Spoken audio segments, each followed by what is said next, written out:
गरीब बहू का मिट्टी का बेड, कूलर और रसोई का सामान। तुम मुझे धोखा कैसे दे सकते हो? धोखा कैसे देना? अरे प्यार तो हो जाता है, जरूरी नहीं जिंदगी में हर किसी को प्यार एक बार हो। पहले मुझे तुमसे हुआ और अब अलीशा से, और मैं कौन सा तुम्हें घर से निकाल रहा हूँ? तुम और अलीशा बहनों की तरह एक ही घर में रहना। शर्म कर, 6 साल की बेटी है, ऊपर से तेरी पत्नी गर्भवती भी है। ऐसी हालत में उसका ख्याल रखने की बजाय तो उसकी सौतन ले आया। बेबी, ये लोग कितने चिक चिक करते हैं, मुझे तो हेडेक हो रहा है। क्या जादू किया है तूने मेरे पति पर? मैं तुझे छोड़ूंगी नहीं। तेरी इतनी हिम्मत कि तू मेरी अलीशा को चुड़ैल बोले? निकल जा मेरे घर से। मैं भी आपके साथ चलूंगी, मुझे यहाँ नहीं रहना। मेरी बहू अगर इस घर में नहीं रहेगी तो मैं यहाँ रहकर क्या करूँगी? मैं भी अपनी बहू के साथ जा रही हूँ। ऐसी हालत में मैं उसे अकेला नहीं छोड़ सकती। मैं भी आपके साथ चलूंगा। मैं आपके और भाभी के बिना नहीं रह सकता। आप सब लोग जा रहे हैं तो मैं यहाँ रहकर क्या करूँगी? भैया, मुझे आपसे ऐसी उम्मीद नहीं थी। मुझे शर्म आती है आज आपको अपना भैया कहते हुए। हाँ जाओ, निकलो यहाँ से।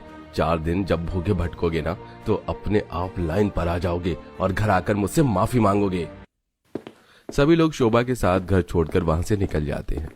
5 महीने की गर्भवती शोभा अपने पति के धोखे को सहन नहीं कर पाती और फूट फूट कर रोने लगती है। माँ जी, क्या कसूर था मेरा? मैंने तो एक अच्छी पत्नी होने के सारे फर्ज निभाए, तो क्यों इन्होंने मुझे ये धोखा दिया? जो जैसा करता है वैसा भरता है। मुझे यकीन है आज नहीं तो कल उसे जरूर ठोकर लगेगी। आप लोग वापस चले जाइए, मैं पिंकी को लेकर यहाँ से कहीं दूर चली जाऊंगी।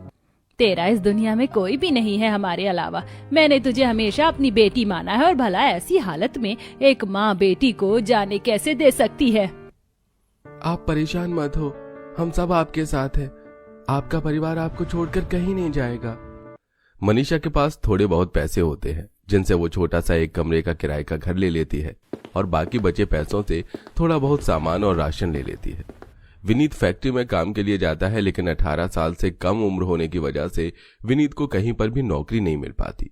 रोमा का भी कुछ ऐसा ही हाल था और मनीषा के बुढ़ापे की वजह से उसे अपने घर में कोई झाड़ू पोछे के लिए भी नहीं रखता।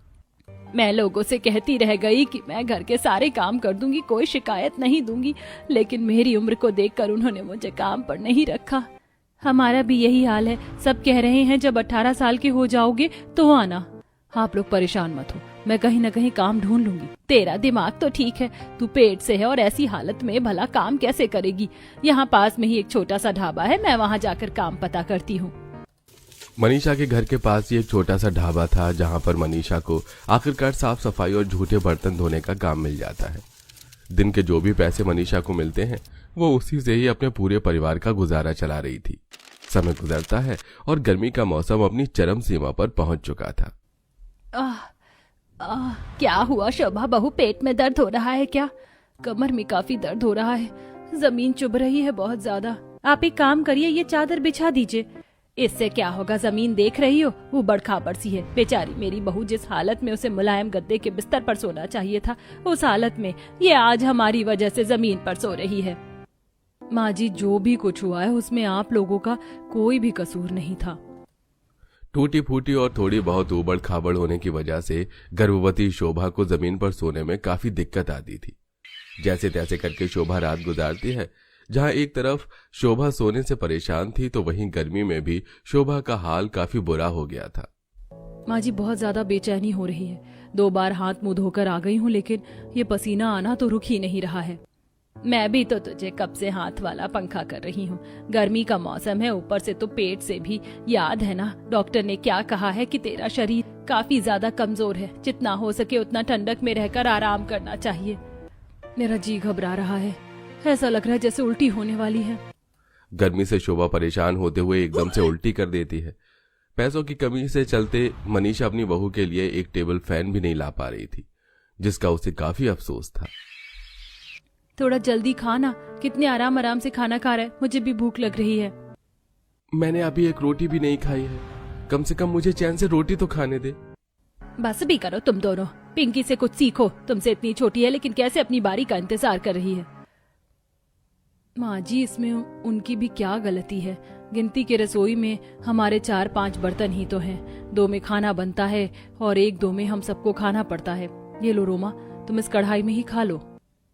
शोभा और उसके परिवार की जिंदगी में रसोई के बर्तन गर्मी से परेशान, यहाँ तक कि खाने पीने और सोने को लेकर हर छोटी बड़ी चीज की परेशानी थी। और आज तो गर्मी से शोभा की हालत इतनी खराब हो जाती है कि वो बैठे बैठे ही बेहोश होने लगती है। उठो माँ, दादी जल्दी से इधर आइए, देखिए ना माँ को क्या हो गया। मनीषा और रोमा पानी के छींटे डालकर शोभा को होश में लाते हैं। चक्कर आना या शरीर दर्द होना शोभा के लिए काफी ज्यादा परेशानी भरा रहता था। हर रोज की तरह शोभा हाथ वाले पंखे से खुद को हवा कर रही थी कि तभी हाथों में थोड़े से फल लिए शोभा के पड़ोस में रहने वाली एक गायत्री उसके घर आती है। शोभा कैसी हो तुम? आंटी जी बता रही थी कि कुछ दिनों से तुम्हारी तबीयत ठीक नहीं है। देखो मैं तुम्हारे लिए कुछ फल लेकर आई हूँ, टाइम से खा लेना इन्हें। इसकी क्या जरूरत थी? क्यों जरूरत नहीं थी, चुपचाप से खा लो। वैसे तुम्हें पता है कल मैं अपने हस्बैंड के साथ एक म्यूजियम गई थी, उस म्यूजियम में सारी चीज मिट्टी की बनी हुई थी। रुको मैं तुम्हें फोटोज दिखाती हूँ। गायत्री अपने फोन में शोभा को म्यूजियम की फोटो दिखाने लगती है जिसमें हर एक चीज मिट्टी की बनी हुई थी। इस म्यूजियम में जो पुराने जमाने के बर्तन हैं वो भी मिट्टी के हैं और जो सोने के लिए बिस्तर हैं वो भी मिट्टी के बने हुए हैं। हाँ, पुराने जमाने में लोग मिट्टी के ही ज्यादातर चीजें बनाते थे। देखने में कितना सुंदर है ना। मिट्टी के बिस्तर और बर्तन शोभा के दिमाग में चलने लगते हैं और जब मनीषा शाम को घर आती है तो शोभा उसे सारी बात बताती है। आप तो जानती हैं कि मैं कुम्हार परिवार से हूँ, मुझे मिट्टी की चीजें तो बनानी आती हैं। क्यों ना मैं भी घर के लिए मिट्टी के बर्तन और एक बिस्तर बना लूं। लेकिन बहू तू तो पेट से है, ऐसी हालत में तू ये सब कैसे करेगी? विनीत है ना मेरी मदद करने के लिए।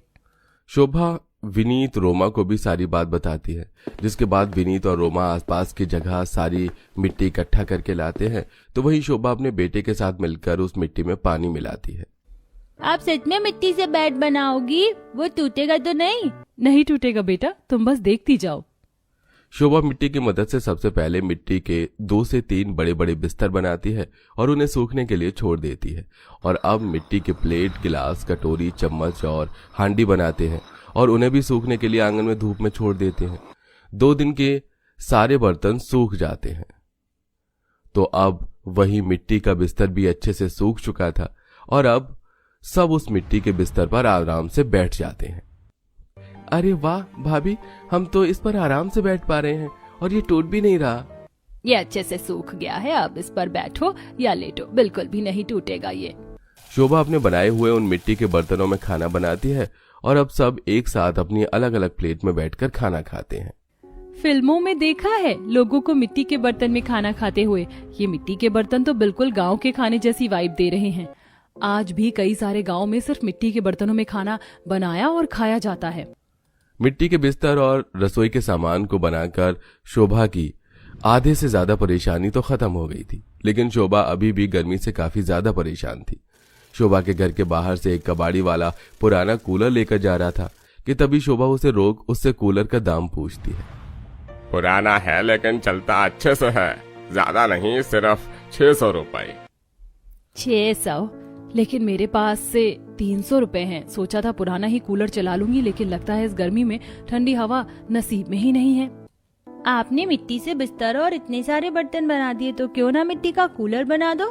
पिंकी की मजाक में कही हुई बात शोभा सीरियस ले जाती है और अब वो गीली मिट्टी और रेत कंकड़ की मदद से अपने देवर के साथ एक कूलर की बॉडी का स्ट्रक्चर तैयार करती है और अपने देवर से पुरानी मोटर फिट करवा देती है और अब ये मिट्टी का कूलर किसी असली कूलर की तरह चलने लगता है।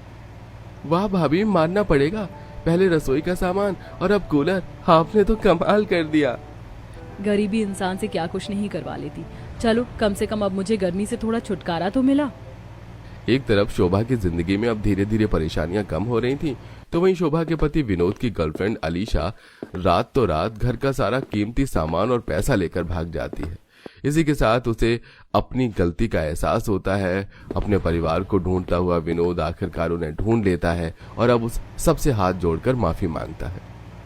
मैंने जो गलती की है वो माफी के लायक नहीं है। आपने सही कहा था, मुझे एक दिन जरूर पछतावा होगा।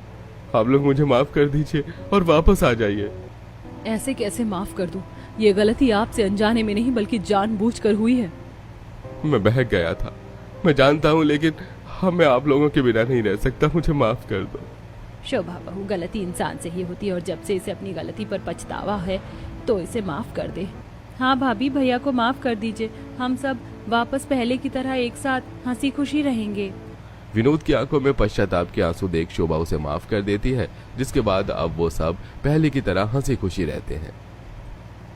आओ आओ घर की लक्ष्मी, अंदर आओ और यहाँ अपने मेहंदी के छाप इस दीवार पर लगा दो। ये हाथ पर थोड़ी मेहंदी लगा लो। माँ जी ये सब क्या है? मैंने हाथों पर इतनी महंगी डिजाइनर मेहंदी लगवाई है और आप इस पर और मेहंदी लगवाकर मेरे हाथ का डिजाइन खराब करवाना चाहती हैं। देख नहीं रही हैं आप मुझे कितना पसीना आ रहा है?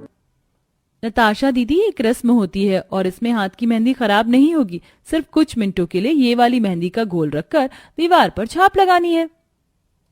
घर में घुसी नहीं हो और आते ही मुझ पर हुक्म चलाने लग गई। भूलो मत तुम गरीब घर से आई हो और मैं अमीर घर से। एक तो इतना भारी लहंगा है, गर्मी में हाल बुरा हुआ जा रहा है और यहाँ तुम्हारी बकवास सुन रही हूँ। नताशा काम डाउन ना, जितनी देर में तुमने ये सब बोला उतने में तो काम हो जाता, कर लो। फाइन। ये कहकर नताशा मेहंदी का छाप दीवार पर लगा देती है और फिर गरीब बहू भी लगा देती है। अब तो मुझे भी बहुत गर्मी लग रही है माँ जी, मैं आप सबके लिए कोई गर्मी का शरबत बना दूं? नहीं, कोई जरूरत नहीं है। तुम दोनों की कल पहली रसोई है, इसलिए तभी रसोई को हाथ लगाना। और हाँ, दोनों समय से 6 बजे उठ जाना, मंदिर का भोग भी निकालना है। अरे बहू, घर में शादी की बची हुई कोल्ड ड्रिंक रखी है, वही तुम सबको दे दो। अब तो मुझे भी बहुत गर्मी लग रही है। ठीक है पापा जी। दोनों अपने कमरे में जाकर मेहंदी का हाथ साफ करती हैं और गरीब बहू सबको कमरे में जाकर कोल्ड ड्रिंक देती है। कुछ देर बाद खाना खाने के बाद सब सो जाते हैं। अगली सुबह कविता बहू उठ जाती है और उठकर घर की सफाई करती है, फिर नहा धोकर सास के पैर छूती है।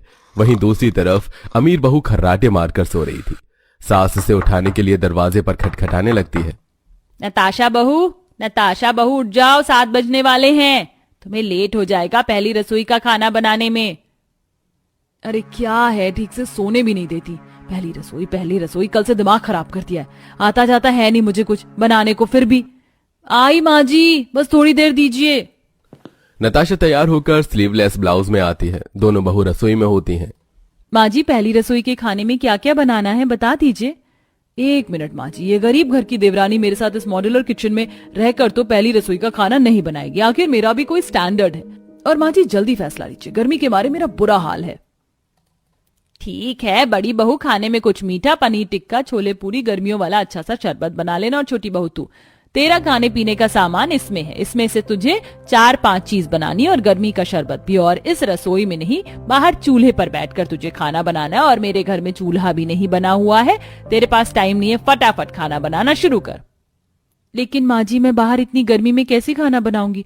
आप जानती हैं बाहर कितनी तेज धूप है। जब घर में इतनी गर्मी लग रही है तो, और इसमें तो सिर्फ आटा, चावल, गुड़, चना, कुछ नाम के मसाले और कद्दू है।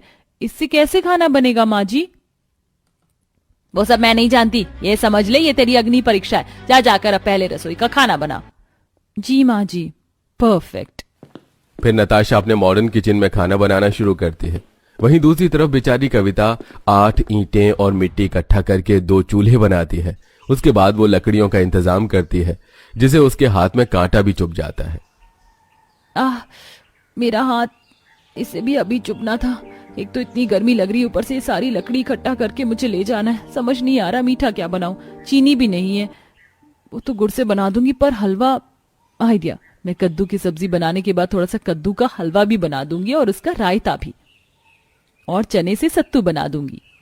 ये कहकर कविता पसीने में भीगती हुई सिर पर लकड़ियों का गट्ठर ले जाती है और फिर एक चूल्हे पर पूरी बनाना, दूसरे पर कद्दू की सब्जी बनाना शुरू करती है।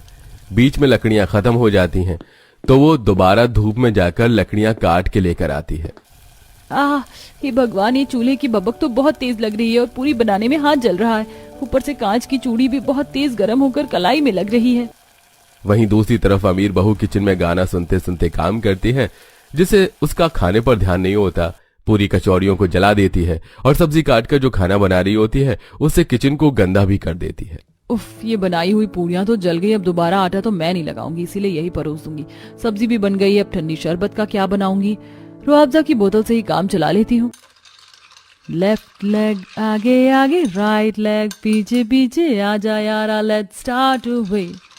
वो बंदा ही क्या है जो नाचे न गाए, हाथों में हाथ थाम ले। ओए डांस पे चांस मार ले, ओ कुड़िए डांस पे चांस मार ले, ओ सोनिए।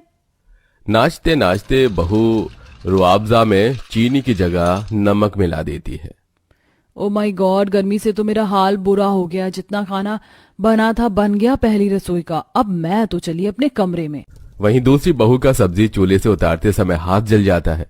मेरा हाथ, आज क्या हो रहा है मेरे साथ, बार बार हाथ जल रहा है। वहीं दोनों बहू अपनी पहली रसोई का खाना सास के सामने रखती हैं। बड़ी बहू का जला हुआ खाना खाकर सास थूक देती है।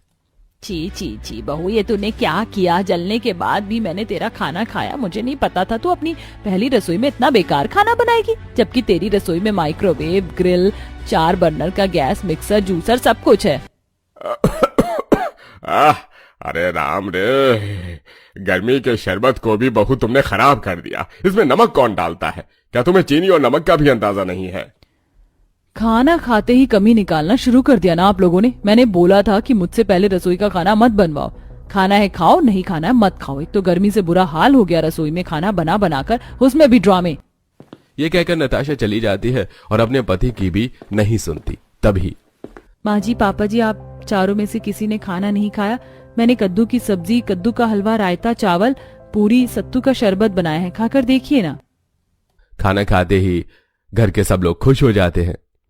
मानना पड़ेगा बहू, इतनी गर्मी में तुमने चूल्हे पर, वो भी इन 4 चीजों से बढ़िया खाना बना दिया।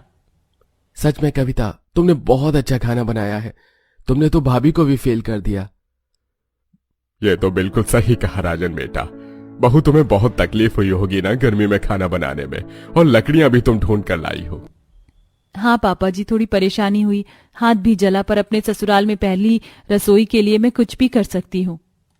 सुनो, बहू को पुश्तैनी कंगना भी दे देना। उसकी पहली रसोई का तोहफा है ये हमारी तरफ से। नहीं, ये पुश्तैनी कंगन इस गरीब को नहीं देना चाहिए हमें। मैं कुछ और दिन ठहरना चाहती हूँ इस चीज के लिए। कल्याणी, तुम्हें खाना अच्छा लग रहा था फिर? कल्याणी किशन की बात का जवाब दिए बिना ही चली जाती है। फिर उसका पति ही उसके जख्म पर मरहम लगाता है। दिन गुजरते हैं। एक दिन गर्मी से परेशान गरीब बहू कहती है, माँ जी, गर्मी में चूल्हे पर खाना बनाने से बार बार हाथ जल जाता है। अगर मैं दिन में ही रात का भी खाना बना दूं तो सही रहेगा। नहीं, दोनों टाइम का खाना दोनों टाइम ही बनेगा। गर्मी में अमीर बहू घर में कोई काम नहीं करती और अपने एसी वाले कमरे में पड़ी रहती है, जबकि गरीब बहू सास ससुर का पसंदीदा खाना चूल्हे पर बना बनाकर दोनों टाइम खिलाती हैं, जिसमें उसका हाथ भी जल जाता है और गर्मी से हमेशा पसीने में भीगी रहती है। लेकिन अमीर बहू सास के हर काम में नाक सिकोड़ दिया करती थी। एक दिन गरीब बहू पसीने में लथपथ चूल्हे पर बैंगन का भरता, लिट्टी चोखा बनाकर घर वालों को खिलाती है। खाने के चक्कर में सास गरीब बहू की तारीफ कर बैठती है। वाह बहू, क्या खाना है, रोज रोज अपने हाथ का खाना खिलाकर हमारी आदत मत बिगाड़ देना। और तू चूल्हे पर बहुत अच्छा खाना बनाती है, गर्मी में परेशानी भी होती है ना। हाँ माँ जी, चूल्हे पर खाना बनाने की बात ही कुछ और है। मैं तो शादी से पहले भी चूल्हे पर ही खाना बनाती थी, तो इतनी बड़ी बात नहीं है। बड़ी बहू, तेरी देवरानी को सब कुछ आता है। तू कब इतना बढ़िया बढ़िया खाना बना कर खिलाएगी, जबकि तेरे को इतनी अच्छी रसोई दे रखी है। अच्छा ऐसा कर, हम सबके लिए कढ़ी चावल ही बना दे, ये तो आसान है। मैं क्यों बनाऊं? मुझे कढ़ी चावल बनाने में कोई भी दिलचस्पी नहीं है। ऐसे फालतू काम आप अपनी गरीब बहू से ही करवाओ। मैं शादी करके यहाँ नौकरानी बनने के लिए नहीं आई हूँ। गर्मी के मारे मेरा दम निकल रहा है और आपके नाटक ही खत्म नहीं होते। रसोई में एसी भी नहीं है। बहू, तुम इस तरीके से बात कैसे कर सकती हो? मुंह से और कैसे? ये कहकर नताशा फिर चली जाती है और अगले दिन गर्मी में खाना बनाते वक्त उसका हाथ कढ़ाई के खौलते तेल से जल जाता है। ये देख सभी घर वालों को चिंता होती है और वो फटाफट डॉक्टर के पास ले जाकर उसका ट्रीटमेंट करवाते हैं। तब डॉक्टर, इतनी गर्मी में चूल्हे पर खाना कौन बनाता है? आपको सावधानी बरतनी चाहिए थी। देखिए कितना हाथ जल चुका है। बेहतर होगा आप कुछ दिन आराम करें और ठंडक में रहें। डॉक्टर साहब, मुझे माफ कर दीजिए, ये सब मेरी वजह से हुआ है। बहू, अब से तू बाहर खाना नहीं बनाएगी, रसोई में ही बनाएगी, लेकिन फिलहाल रेस्ट करेगी। बड़ी बहू, तुझे अभी भी कुछ शर्म आ रही है या नहीं? धीरे धीरे ही सही, लेकिन खाना बनाना सीख ले। देख तेरी देवरानी की क्या हालत हो गई है। आपने बिल्कुल ठीक कहा माँ जी। कविता, जब तुम ठीक हो जाओगी तो मुझे खाना बनाना जरूर सिखाना। हाँ दीदी। इस तरह गरीब बहू घर में कुछ दिन आराम करती है और ठीक होने के बाद देवरानी जिठानी एक साथ एक ही रसोई में खाना बनाकर खुश रहती हैं और अब उनकी रसोई में एसी भी लग जाता है।